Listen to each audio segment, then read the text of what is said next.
My font is very high. Today's special guest went from sales rookie to retail leasing rock star to shopping center owner with more than 75 million in assets. And I probably bet the number is up now. She's known as the Canvassing Queen. Can't wait to find out how that name got started. She's the founder of Azor Advisory Services in Southeast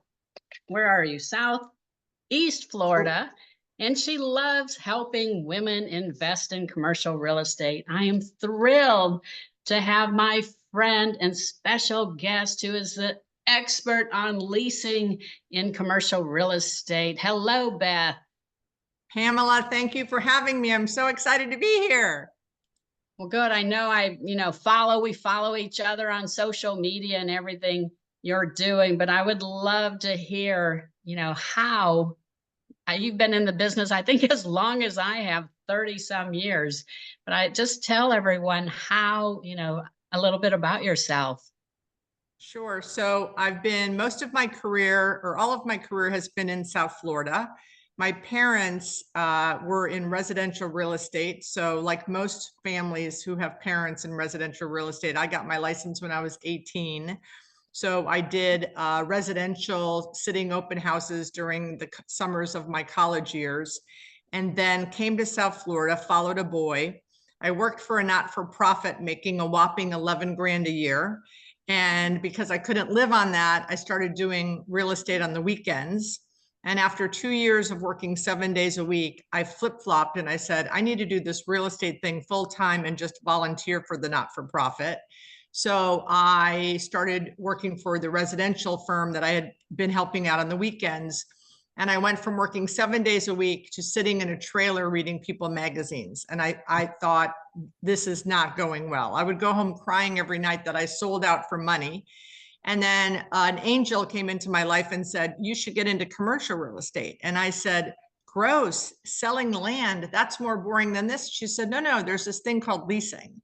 And developers build shopping centers, they put in a grocery store, and then you fill in all the vacancies beside it, and you help people fulfill their American dream. And once you do that, you're part of the family. You get invited to every wedding, bar mitzvah, communion. I said, sold. Where do I find out how to do that? And she said, well, there's this company in Miami and they do training. They train leasing agents. So I called there, and the trainer, Pamela, was a sorority sister of mine at Florida State. And she picked up the phone and she said, Beth from Florida State? I said, yes. And she said, you're hired, just come meet the boss. And I joined that firm. The first day I walked in, I had goosebumps. Everything in my being said, this is the place that you need to be, that you were meant to be. I ended up staying there 18 years. I grew from that. We had 11 people, and I grew from being part of the training rookie program to the president of the company. And when I left, we had 130 people. Oh my goodness. So what did you get your degree in? English literature. And I thought I was going to go to law school. My minor was in communication. So when I went and worked at the not-for-profit, I was a special events coordinator. My dream, and actually this is apropos for the time we're in today, my dream was to run the Olympics one day.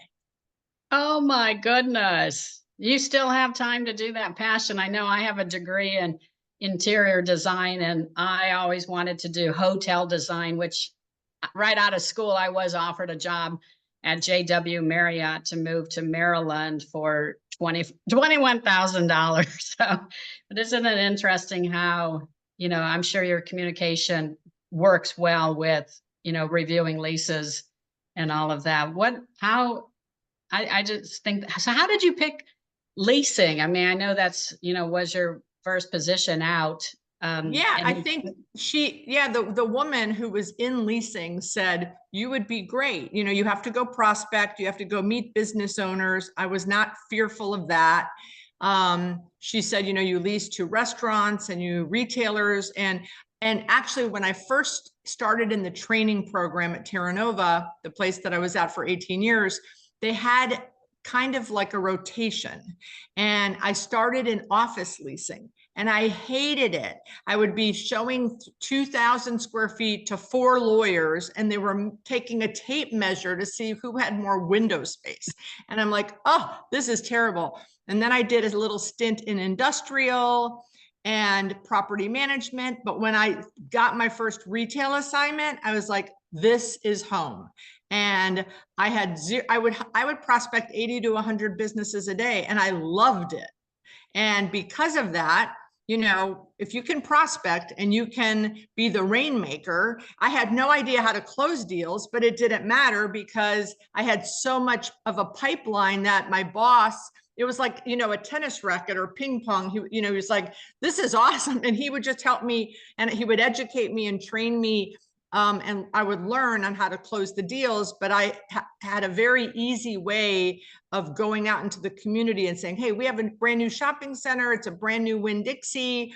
Are you interested in opening more locations? And every week I had probably 20 showings, and the peers in my company were lucky if they had one because they weren't prospecting as much as I was. So, you know, you said in the intro, like, very interesting. How did the Canvassing Queen name come up? And that was the start of that. So once I learned that prospecting was the name of the game, it's kind of like in resi, right? Where if you're a resi agent, if you have the listings, like that's what it's all about. In retail leasing, if you can prospect and get people to show up to show space, the rest of it is pretty easy because you can learn very quickly on how to qualify.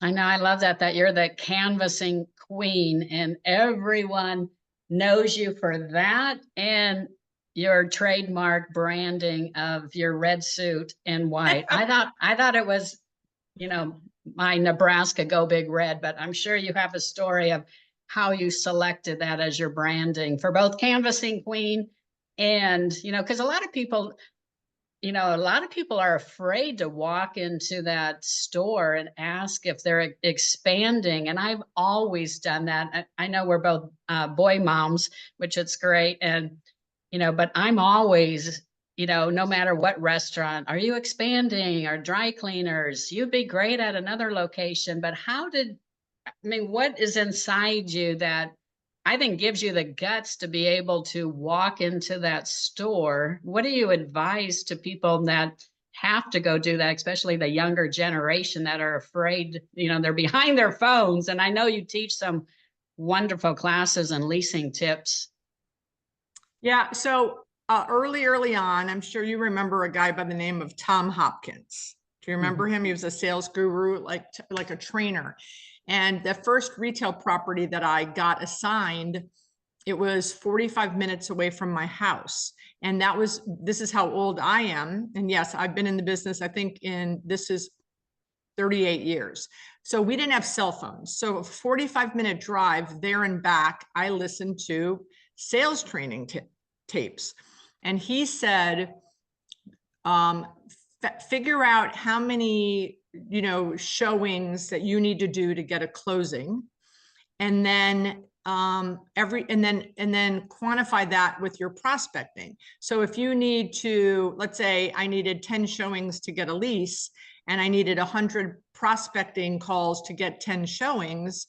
So, and then if the average commission was $3,000, 100 into 3,000 is $30. So he said, every time you walk out with a no in your head, you say, thanks for the $30.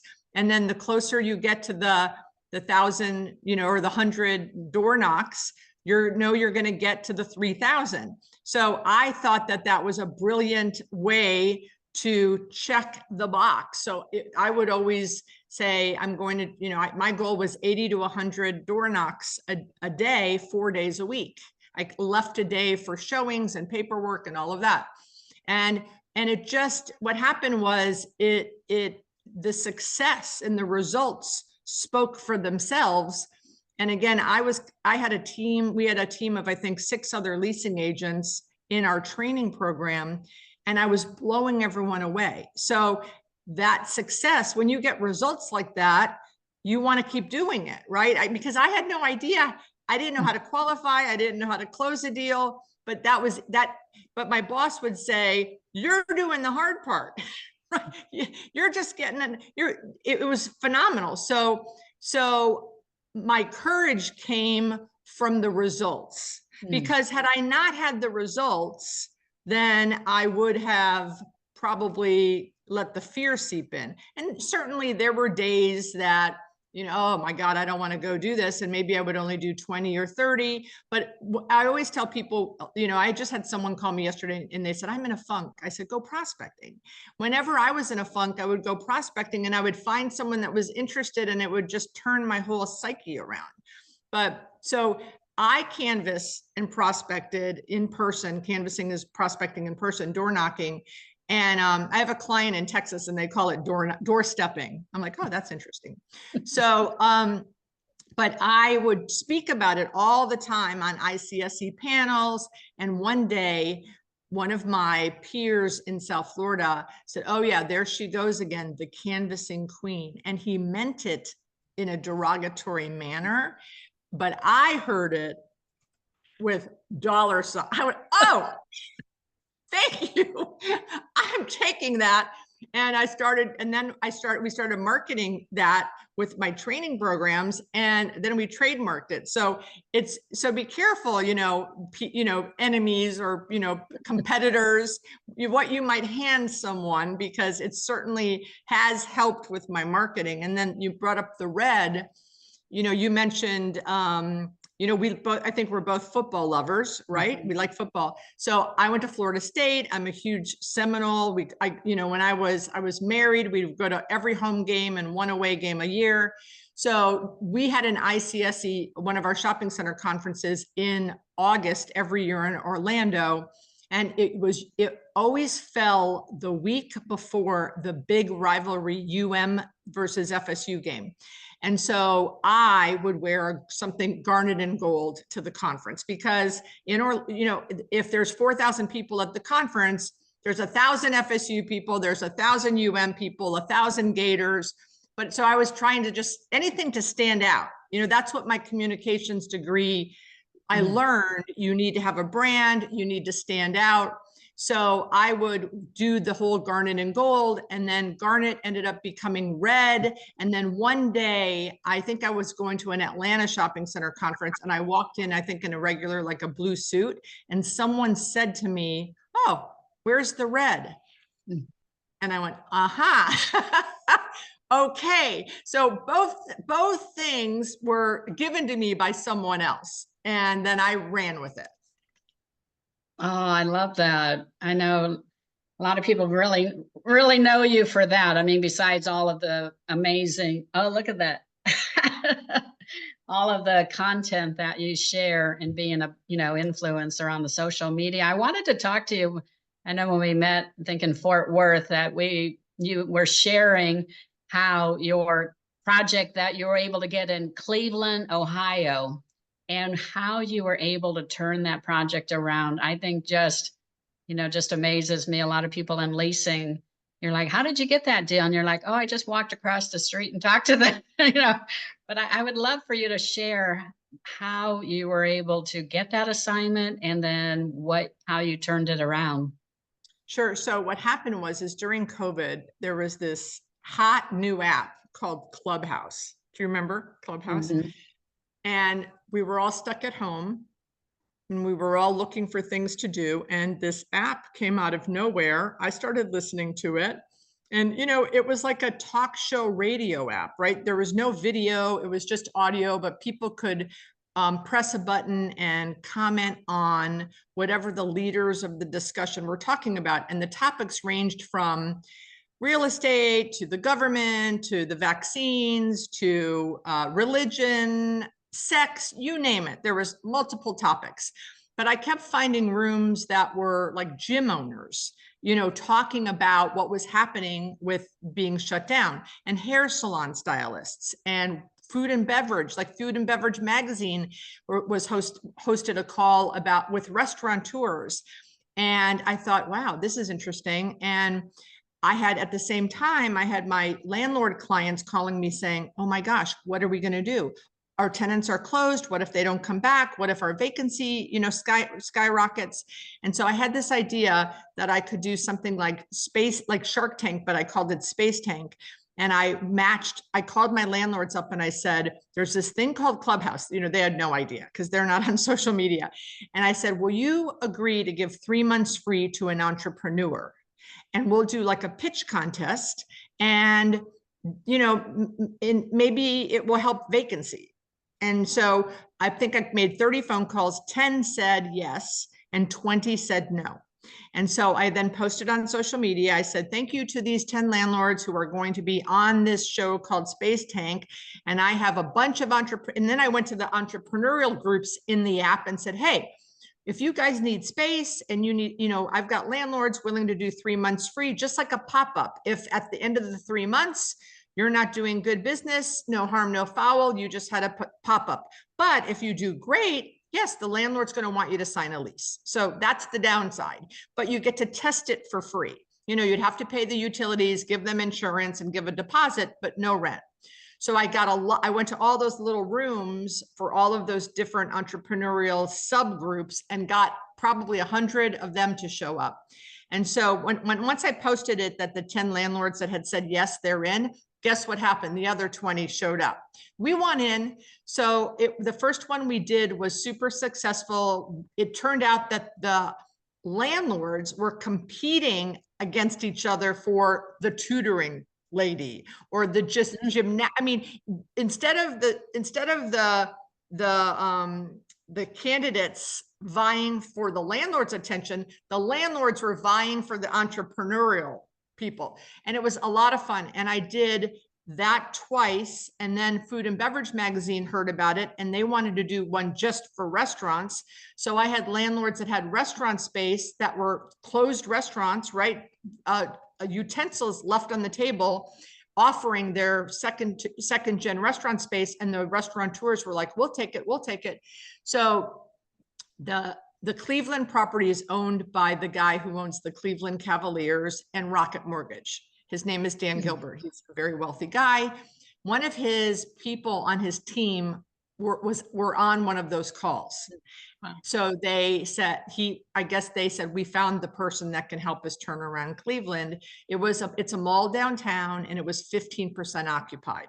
So they called me up and they said, we have this project in Cleveland and it's a mall. And I said, no and no, no to Cleveland and no to a mall. I said, I've never leased a mall before. I don't lease malls.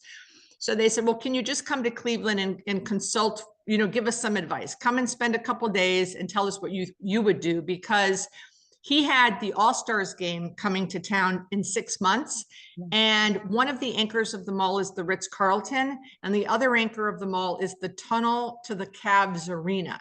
So he knew that all of these celebrities were going to stay at the Ritz and walk through this dead mall to the arena in February. And he didn't want to be embarrassed. So they said, we think you can do pop-ups like what you're doing on this Space Tank in the mall on the pathway from the Ritz to the arena.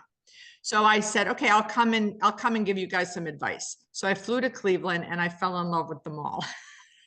So 3 years later, Pamela, but I've gotten the mall I took it from 15% to, I think it's about 57%. I've signed 49 leases. The plan was just for me to do it for 6 months and do some pop-ups for the All-Stars game. And they said, if you could just do 5 or 6 pop-ups, and I did 26 pop-ups. And you're going to say, well, how did you do that? Well, right. So the first thing I did was, very first thing I did before I even went to the mall, after the second visit, like to start working, I subscribed to the newspaper, 2 local newspapers and 2 local magazines. And the first issue that I got, the front page was talking about an entrepreneurial challenge, like think American Idol, but for entrepreneurs. And I immediately called my client and said, we need to sponsor this for $50,000. I want the list of all of the entrepreneurs that are applying for this award. I want to do the judging at the property. I want to do the pitches at the property. And a part of the entrepreneurial awards were that you taught workshops. So they had workshops that people taught on business planning and marketing and accounting. And I said, and I want to teach a class on how to pick real estate. And the mall will be, the case study.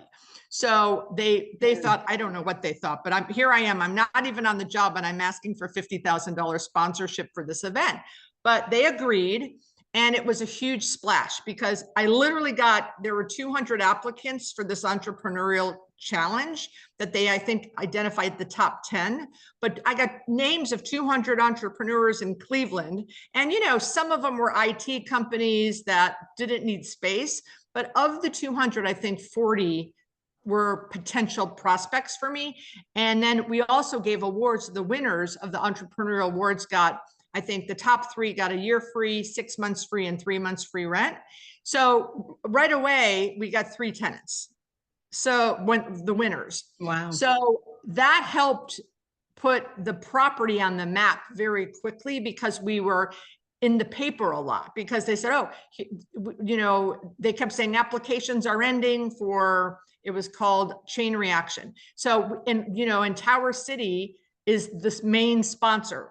And people hadn't heard of this property. It was closed all through COVID. So it put the property back on the map, and it told the community in Cleveland, we're back in business. And then I started going there 4 days a month. As of today, I think I've met over 4,100 businesses in Cleveland. So in the beginning, I would go knock on doors, and most of my tenants that I've signed are Black-owned businesses. So of the 49 businesses I've signed, I think 45 are Black-owned businesses. And I found out early that was going to be the demographic that was going to fill our mall. So I would start going into these Black-owned businesses. And in the beginning, I would walk in and they'd go, "Are you with the cops?" Right. And after I signed about 10 leases, I would walk in and they go, "Oh, you're the girl from Tower City." So yeah, I had no brokerage help because we only sign 1-year leases. So, tenant rep brokers are not interested. Their fee isn't big enough to help me do a pop-up or a 1-year lease. So I have no brokerage help. No one knows, like people say, well, of course you're successful canvassing in South Florida. Everyone knows you. You've been doing it for 39 years. So I love having this case study that I didn't know anyone in Cleveland, and canvassing works. What a huge success story of, I think, your determination and persistence, and my motto of, find a way and never, never, never give up. Did the mayor of Cleveland give you the key to the city? It's funny where I'm in weird places with my clients, and someone big will walk up, like a guy who owns 3 different restaurant chains, and they go, "Beth," like they don't even like the big man is sitting at my table, and they go, "Beth, great to see you." Like they do call me, or my client calls me the mayor of Cleveland, jokingly. And I loved how you just took an opportunity like that, and then just made it work with your experience, and just old-fashioned way almost of getting out there and hitting the streets, and then helping those entrepreneurs and that success. But just how something from Clubhouse, and I love how you did the space tank that led to the project in Cleveland, and then the newspaper and all of that. I love that. I would tell you, except for helping women with learning how to invest, it's been the most impactful thing of my career, because I'll show up at the mall and these women will, I found women on Etsy that were selling stuff out of their basement and said, "Come," because my client didn't really care about the rent. Right. Yes. I said, well, we have to charge them rent, but we were leasing 3,000 square foot spaces for $1,000 a month, including utilities. It wasn't about the rent. It was about getting traffic to the mall. So when I show up, these women are crying, like we've changed their lives. Like I DM a lot on Instagram. So when I'm only there 4 days a month. So when I'm not there, I'm like, okay, I need a tax person. Like I want to do an H&R Block or like a Liberty Tax. So I go to Cleveland, I go, okay, tax people. And there's this one Peerless Tax Services. So I'm watching Netflix in my bed and I'm DMing all these tax people at 10 o'clock at night. And this one person goes, hello, it's 10:30. Who are you? And I go, oh, I'm the leasing agent of Tower City. And she goes, oh my gosh, she goes, this is so weird. I was just down there the other day. So anyway, she's a tenant, but she's like, you're crazy. Like, what are you doing? Sending me a DM at 10:30. I said, I'm so sorry. Normally people don't look until the next morning, but so I do need to be careful about that. But I just identify the use. And then I say, who's got another location? Because if they have another location, they've already been through getting a lease signed, just putting in a financial application, right? So they've already been through that, and those are easier for me to convince to come try Tower City.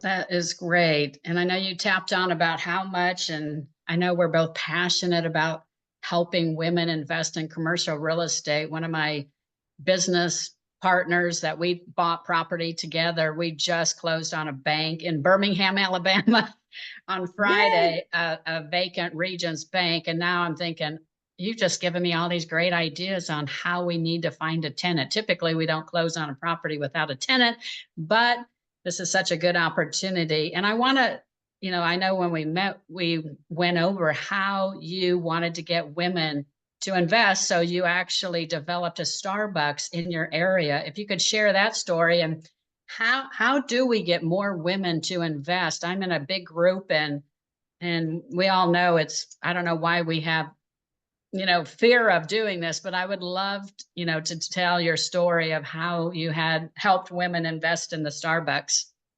Yeah, I mean, what happened is 5 years ago, I read a stat. I think it was a CRU stat, and it said that of all of the commercial real estate investors in the US, only 3% were women. And of the 3%, half of those were inherited or spouses. So women signing on their husband's guarantee of an acquisition. So I'm like, I'm a part of 1.5%. That's just deplorable, right? So I started talking to women who I knew, many, many, many women who work in the industry. So I'm not like going and talking to, someone that's not even in my business about this. I'm like, you do this on a daily basis. This is legal insider trading. Why are you not taking this insider trading and doing something with it? So I started asking. And of course, the first thing was, it's too risky. I'm like, well, do you invest anywhere else? Well, yeah. Well, where do you invest? The stock market. Okay, well, that's not risky. I mean, my Netflix stock dropped 80% last year, but that's not risky. And they go, yeah, you're right. And then like, well, why else wouldn't you invest? They go, well, it's too complicated. I'm like, have you ever rented an apartment before? I mean, I would just delve into that and like, oh yeah, you're probably right. And so I kept asking them questions. And then finally, what it really turns out to be is they say, we don't know any other women doing it, which makes sense since there's only 3% of us doing it, or 1.5%. So I said, aha. So what I did was this is during COVID, I did a virtual conference where we had 100 women and I had speakers. So every time I met someone, and I need to get you involved, every time I've met someone that's invested in real estate, I say, you need to be on my, I need to put you on a platform in front of these women so that excuse or reason goes away. So I did a virtual conference the first year. And now since I've done 3 in-person conferences where I put, someone who invests in self-storage, someone that invests in hospitality, extended stay Marriott's, someone who invests in multifamily, retail, land, you name it. I put those women on the stage. And then because, the conference only is about 200 women, I now started a podcast for the women that can't come to the conference. And every Wednesday, it's called Women Investor Wednesdays. And I put women on the podcast who have invested so that no one can say they don't know any women who invest. And so the Starbucks that I developed, I bought a 2-story office building. I knocked it down. I put a Starbucks strip in the back, and now I have a Wawa up front. And I just put it out there to women I knew in the industry. Here is your opportunity. And, I had some women, and the typical minimum was 50,000, but for these women, I would let them do 10 because they were scared. Right. And you have to dip your toe in the water. And I've had people that have said, oh, I'll give you 50. And then, but I know them and I know their age and I know their experience. I go, 50, if I lost your 50, how would it change your life? Oh, it would be terrible. Okay, then you're only allowed to give me 10. Because I said, it is risky. Every deal is risky, but you have to do your homework also, just like I do my due diligence, to see if A, you believe in me, the sponsor, betting on the jockey, and that you believe in what I'm telling you about the market demand of the space, the rents I'm telling you, I think I can get the cap rates. I think I'm telling you, because you're in the business, most of the women I speak to are in the business. So they understand what a cap rate is. They know what market rents are, and they're mostly all in retail. So I've opened up because a lot of the women have also said, we don't see deals. Like they work for a company, maybe they work for a REIT, and they're allowed to buy the stock, but they're not allowed to put money in deals. So I tell women all the time, speak up. Right. Speak up and tell all of your friends, I'm interested in investing, and then you'll hear of a deal. The more that you tell people I'm interested, the more deals you'll see.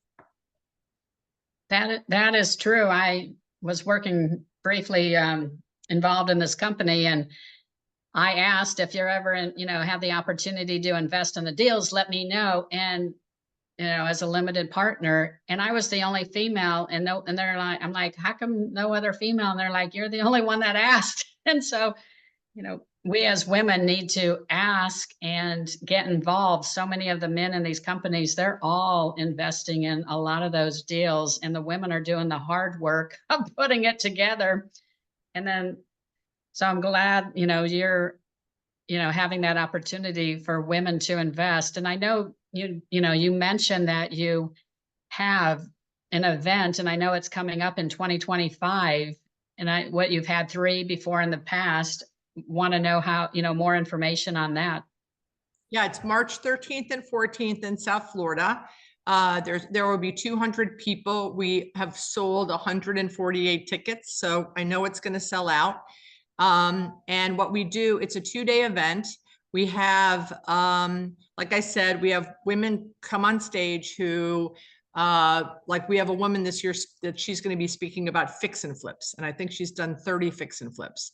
And then after the women speak on stage in the afternoon, they go into breakout rooms. So, and they do an underwriting, they show you an underwriting of the deal, of one of their deals from start to finish, how they identified the deal, how they raised the money, what's the capital stack, what's the mortgage, how they underwrote it, and if it's finished, what was the exit. And what that allows is for the women to split up, like if someone's only interested in retail or multifamily or self-storage, they get to go into the rooms with the women and ask more detailed questions, because the interview on stage with me is, very 20-25 minutes. And then we do a lot of that we go through an OM, an offering memorandum. We show them what to look for. And then the next day in the afternoon, for the group, for 40 people that want to, they get on a bus and we go through my assets. So in and out of 4 shopping centers, and I show them before and after pictures. I show them the original underwriting where we are now. And then we go to, I'm an LP with a woman that I met through the conference. I've now invested with her 4 times in multifamily deals. And last year we went down and looked at 3 of her assets and what she's done, and pictures before and after. And it really gives people like an on the street, they're walking through units. And she's like, and this is what I did. This is what the unit looked like before. And this is what it looks now. This is the rent I had before. This is the rent. So people really get to feel, and what's so, and this because you've been involved in so many women's organizations. When women are in a room and they're kind and giving, which is my big motto, you have to be generous with your information. We women need to start talking about money and not be shy about talking about money. That's, the first part. But kind and giving with information. And when you have a bunch of women in the room, women feel more confident to stand up and ask a question that they might think is stupid, which of course we say no questions are stupid. But when men are in the room, women don't have the comfort. So men say, can I come? And I said, well, I'm not going to preclude you, but I think we're sold out already. Because I don't want there to be 50 men in the room, because I've seen it happen where women are then more timid to get up and ask questions. I fully agree with that. That is so true. And it's great that it's mainly all women and kind of a smaller group. I mean, 200's, Yeah. good sized group that you can talk openly. I know a lot of people ask me, where do I find a, real estate coach? And I always tell them, make sure that they're actually doing deals and that they're, they didn't learn it from somebody and just trying to coach on it. I know when I coach programs or I show up, they're like, oh my gosh, I can't believe you showed up. I'm so used to somebody, that has, somebody else just showing up. So I know you're so authentic and owning shopping centers, have been in the trenches, and you're the real deal. And to learn from the best, is so important these days. But that's so true. There's a lot of life coaches out there, real estate coaches that haven't done what you and I have done. They should definitely do their homework. Right. I always ask my guests, so what is on your bucket list professionally and personal that you are looking forward to? So personally, my bucket list is in the next 2 years. So I'm going to be 65 in a year and a half. Oh, I just can't believe it. I'm going to, have you ever heard of the Camino de Santiago? In Portugal? Or Spain? Spain. So you start at the north of France and you walk to the north of Spain. So it's 500 miles. My plan is to do that in summer 26. Wow. So that's my personal bucket list. It'll be, probably walk 10 to 15 miles a day. It'll take me probably about, I think every 7 days I'm going to stay at a spa resort. But the other times I'll, suffer through the hostels, because that's the experience, is meeting the people, right? And carrying your backpack.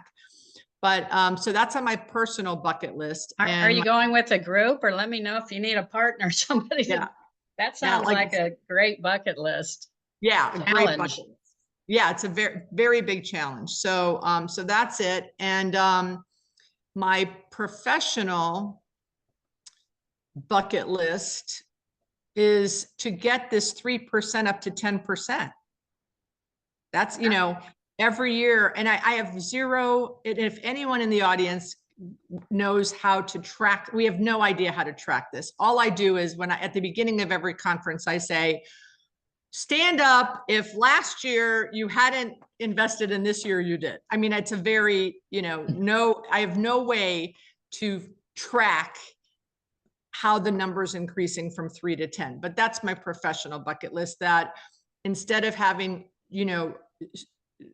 a minuscule amount of women doing it, I want to just hear more and more women are doing it. I want it to become more mainstream. I want the women that I talk to. I mean, I had lunch with someone yesterday and she said, did you invest in so-and-so's deal? A woman brought a deal to the rest of us. And I said, I didn't, because I'm investing in this other thing. It's taken all my cash. And she said, oh, this lady, and this lady invested in that deal. And I know that they had never invested before. So I know just from these anecdotes, these anecdotal stories I'm hearing and examples, I know we're making a difference. So that's my bucket list, 10% by the time I turn 70. So that's in 7 years. I know I turned 60 in September. I'm like, oh my gosh, it's like, I still feel some days 40, but some days, but we have still a lot to do. And we love the business for sure. And to really help women really invest. I know here in Texas, I started spreading the word too and getting people involved. And, just that first one is always the hardest for them to invest in. And then after that, they're always like, why didn't I do this earlier? Because, I said, because you're overthinking, stop overthinking and get over the fear. I mean, the men just jump in. Where do I give my money? I just recently learned about self-directed IRAs. So many, so many people in the medical field. A nurse friend of mine one is a dentist, and in New York, she wants to invest and, has money in 401k. And I'm like, yeah, it's a lot more fun to put that in commercial real estate to be able to drive by and say, I own that or part of it. Yeah, I've done that 3 or 4 times with my self-directed IRAs. That was something new I learned a few years ago. How great is that? I was just telling someone about that, a friend of mine. I said, you can self-direct your IRAs. And she's like, really? I'm like, yes. I know. So it's just getting the word. I can't believe I've been in the business a long time too. And I joined a mastermind last year and I learned about it for the first time that, all of the different things you can buy besides just sitting there in that, because your financial planner for sure is not going to tell you that you can do that because it's taking money out of where they can invest it. Exactly. Yeah, they don't really like it when I call them and say, oh, I'm moving another 50 grand over, like that. I know. Well, I know you're on social media and LinkedIn and you do your wonderful Wednesday calls, which is so good on Facebook and all of that. But tell everyone best way to reach out to you. So probably Twitter, Instagram, Facebook, or LinkedIn, just under Beth Azor, Azor. I'm pretty good at responding. You can just DM me in any of those 4 platforms. Oh, good. Thank you so much, Beth. I look forward. I mean, we need to do a deal together, don't we? We So do. we'll need to find something. I need to come to South Florida and even talk about coming to your event and spreading the word on that, because I know people will learn so much from, attending that in those few days. But thank you so much. I think you need to come on the Women Investor Wednesday and talk about the deal that you just bought. I will. I would love to. And since we specialize in the single tenant net lease deals, after I could love to share my story of how developing more than 50 chilies from the ground up and then starting my own business of my first land flipped. I didn't even know what I was doing. And we made like 185,000, I was like, I'm hooked on this business. And 18 years later, I still love, my motto is, you got to love waking up on Monday mornings. If you're not, you're in the wrong position, wrong job. But thank you so much, Beth, for sharing your words of wisdom and expertise. Thanks for having me.